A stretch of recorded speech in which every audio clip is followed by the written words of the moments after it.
Hello students, आज हम पढ़ने जा रहे हैं क्षितिज का पाठ नंबर 16 चंद्रकांत देवताल जी का यमराज की दशा। इसके बारे में हम आज क्वेश्चन आंसर करने वाले हैं। तो चलिए हम क्वेश्चन आंसर स्टार्ट करते हैं। फर्स्ट क्वेश्चन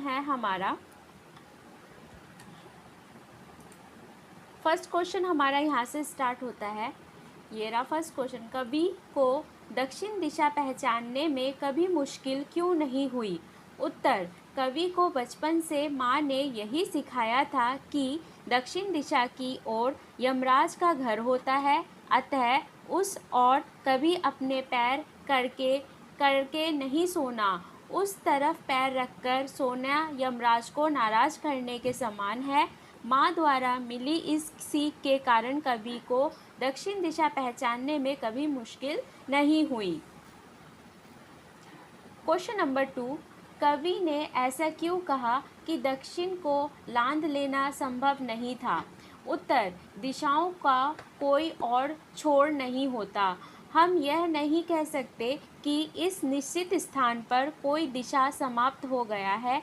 यहाँ पर कवि ने दक्षिण दिशा को एक प्रतीक के रूप में शोषण, भ्रष्टाचार, अनीति से जोड़ा है। हमारे चारों ओर का वातावरण इन्हीं से व्याप्त है, इसलिए कवि ने ऐसा कहा कि दक्षिण को लांघ लेना संभव नहीं था।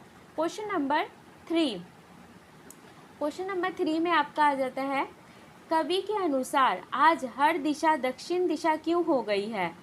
उत्तर, आज मनुष्य का जीवन कहीं भी सुरक्षित नहीं रह गया है। चारों ओर असंतोष, हिंसा और विध्वंसक ताकतें फैली हुई हैं। एक और जहां हम सभ्यता के विकास के लिए आधुनिक आविष्कार कर रहे हैं, तो दूसरी ओर विध्वंसक हथियारों का निर्माण भी उसी रफ्तार से हो रहा है। हिंसा और आतंक इतना फैल चुका है कि अब मौत की कोई एक ऐसी दिशा नहीं है, बल्कि संसार में हर एक कोने में मौत अपना डेरा जमाए बैठी है। कवि के अनुसार सभ्यता के अंधाधुंध विकास का परिणाम है कि आज हर दिशा दक्षिण दिशा बन गई है।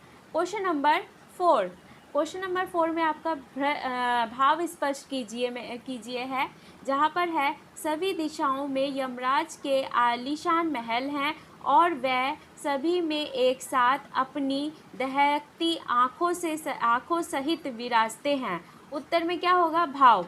प्रस्तुत पंक्ति का भाव यह है कि आज सामान्य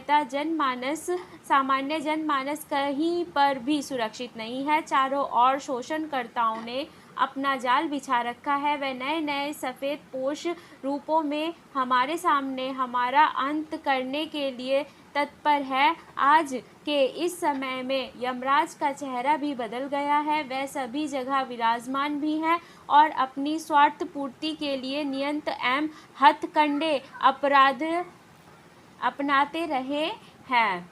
क्वेश्चन नंबर, अब फिर यहाँ पर है रचनाएं और भाव, जहाँ पर आपका क्वेश्चन नंबर 5 आता है।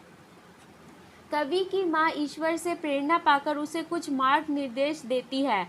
आपकी माँ भी समय समय पर आपको सीख देती होगी। वह आपको क्या सीख देती है? उत्तर, माँ अपने अनुभव द्वारा हमें कई सीख देती हैं। मेरी माँ भी समय समय पर सीख देती रहती हैं, जैसे हर कार्य को नियत समय पर करना, छोटे बड़ों का उचित सम्मान देना, जीवन मूल्यों को जीवन में उतारना आदि। क्वेश्चन नंबर 6, कवि की माँ ईश्वर से प्रेरणा पाकर उसे कुछ मार्ग निर्देश देती है। आपकी माँ भी समय समय पर आपको सीख देती होगी। क्या उसकी हर सीख आपको उचित जान पड़ती है? यदि हाँ तो क्यों, और नहीं तो क्यों नहीं? ओके, तो अब यहाँ पर है क्वेश्चन आंसर का यहाँ है, मुझे तो माँ की हर सीख उचित जान पड़ती है, क्योंकि माँ ने अपने जीवन में अनुभवों द्वारा जो कुछ सीखा है, उसी आधार पर वह हमें जीवन का सही राह पर चलना सिखाती है। वह चाहती है कि हम उनकी भूलों से सबक लेकर अपना जीवन सुधारें। क्वेश्चन नंबर 7, कभी कभी उचित अनुचित निर्णय के पीछे ईश्वर का भय दिखाना आवश्यक हो जाता है। इसके क्या कारण हो सकते हैं? उत्तर, कभी कभी उचित अनुचित निर्णय के पीछे ईश्वर का भय दिखाना आवश्यक हो जाता है ताकि हमारी ईश्वर में आस्था बनी रहे, हम बुराइयों और अनैतिक कृत्यों से दूर रहें, मर्यादित जीवन जिए। तो आपका ये क्वेश्चन आंसर यहीं पर ख़त्म होता है। आपका क्वेश्चन आंसर यहीं ख़त्म होता है। जो चीज़ समझ में नहीं आई हो तो आप पूछ सकते हैं।